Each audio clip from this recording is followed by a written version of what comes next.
Hi everyone, I am Mithilesh GS from 3rd BCom CA. In this presentation, we are going to see about tests of control, compliance testing, and substantive testing. Let's get into the presentation. In this slide, we are going to see the meaning of tests of control. A test of control describes any auditing procedure used to evaluate a company's internal controls. The aim of tests of control in auditing is to determine whether these internal controls are sufficient to detect or prevent risks of material misstatements. Definition of tests of control. A test of control is an audit procedure to test the effectiveness of a control used by a client entity to prevent or detect material misstatements. Depending on the result of this test, auditors may choose to rely upon a client's system of controls as part of their auditing activities.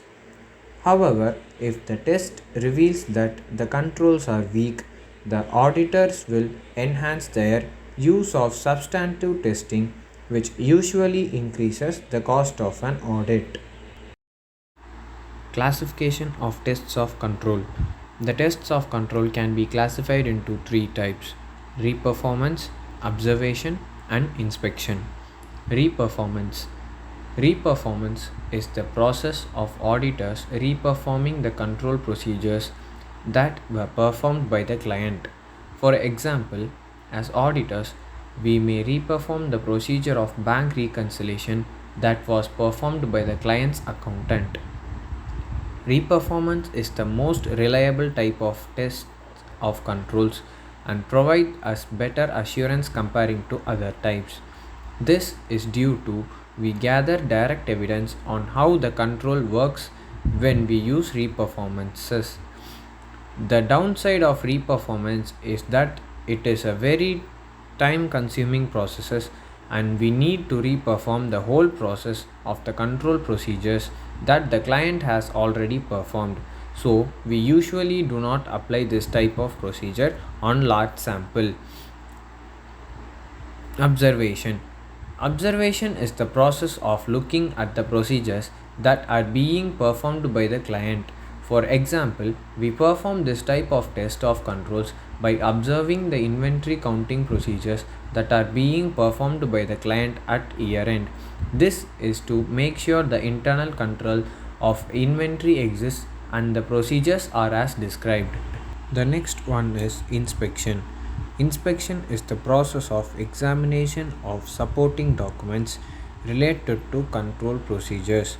For example, we may inspect the bank reconciliation report to make sure it exists and the procedures are as described. This type of test of control can provide us better experience comparing to inquiry and observation. This is due to we inspect the physical evidence that the control procedures are in place and performed by the client's personnel. Purpose of tests of control. There are two main types of purpose of tests of control. The first purpose of test of control is to reduce substantive audit procedures by relying on the client's internal controls. This is when we believe the client's internal controls work effectively in preventing or detecting the risk of material misstatements at the assertion level. This is the case when we have assessed that the control risk is low. Hence, we need to perform the test of controls to obtain evidence to support our assessment. The other purpose is to obtain additional audit evidence. This is the case when we cannot obtain sufficient appropriate audit evidence if we perform only the substantive procedures alone. Likewise, we need to perform the test of controls to obtain additional audit evidence at the assertion level. This may happen when the client uses the IT system to perform certain business transactions in which no document is produced or maintained. These are the test of control examples. occurrence, accuracy, existence, cut-off, valuation, and classification. Occurrence. We test occurrence assertion to ensure that there is proper internal control in place to prevent the risk of overstatement of sales either by creating fictitious sale invoices or inflating the actual sales. Completeness. We test completeness assertion to ensure that all sales are recorded in accounting transaction. Cut off. We test cut off assertion to ensure that sale transactions have been recorded in the correct accounting period. In this case, we can perform the test of control to ensure. In this slide, we are going to see about compliance testing. Compliance testing is also known as conformance testing.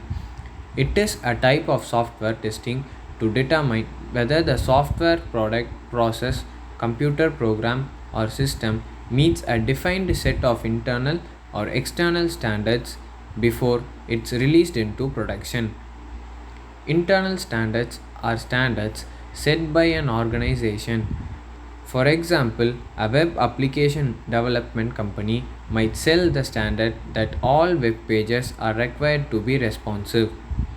External standards are industry standards or regulations set outside an organization. For example, the Health Insurance Portability and Accountability Act has established regulations for the healthcare industry. An integral part of the software testing life, compliance testing is used to ensure the compliance of deliverables of each phase of the development process.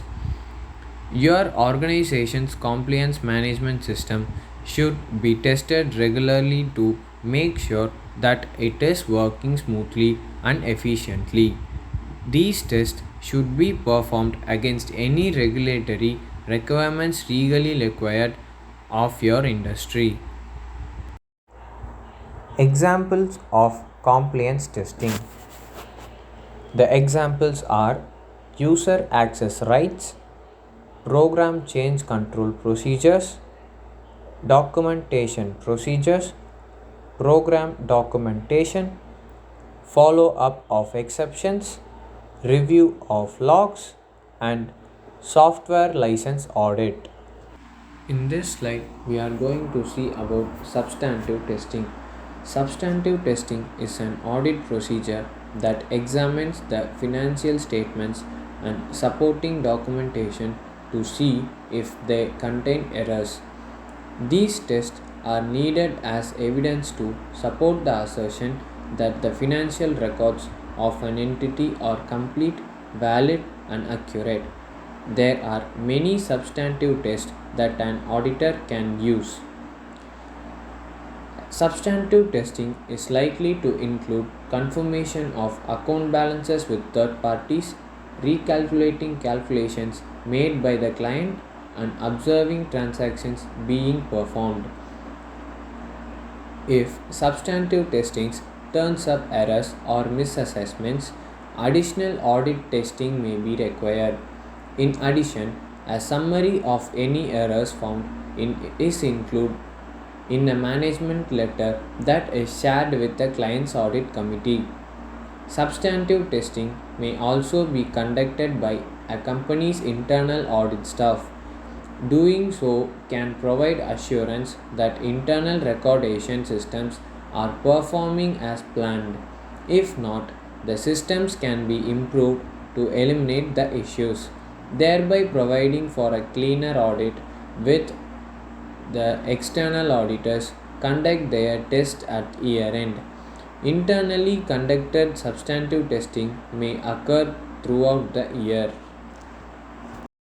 In this slide, we are going to see about types of procedures.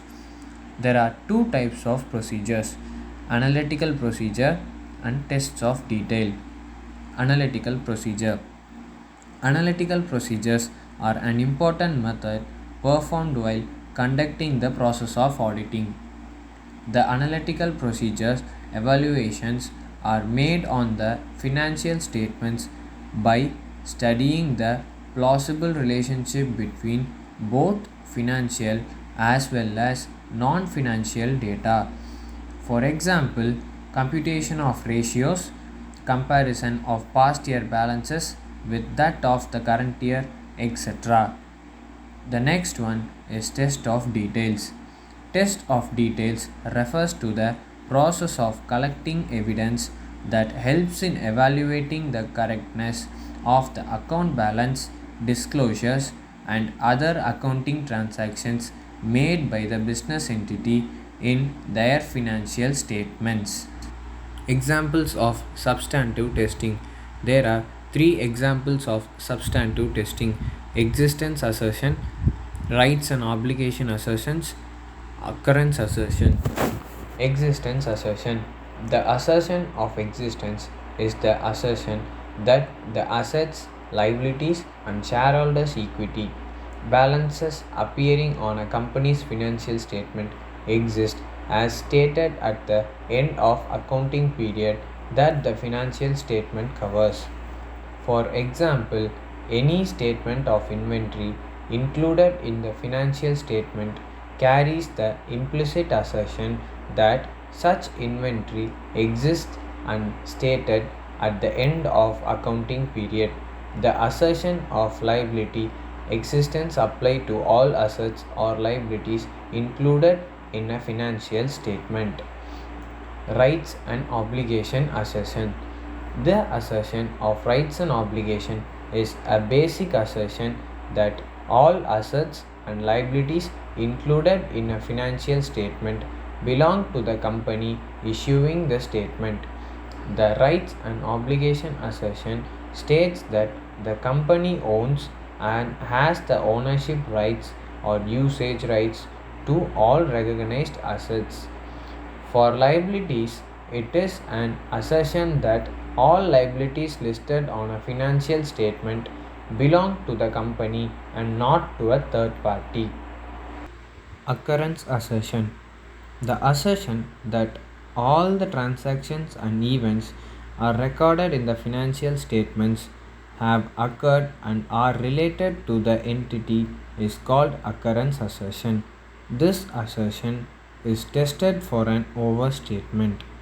In simple words, if management has recorded transaction related to profit or loss statement, you need to check its occurrence, which ensure two major things: that transaction recorded by management actually occurred and the transaction actually raised the entity. I hope you liked the presentation. Thank you for spending your valuable time.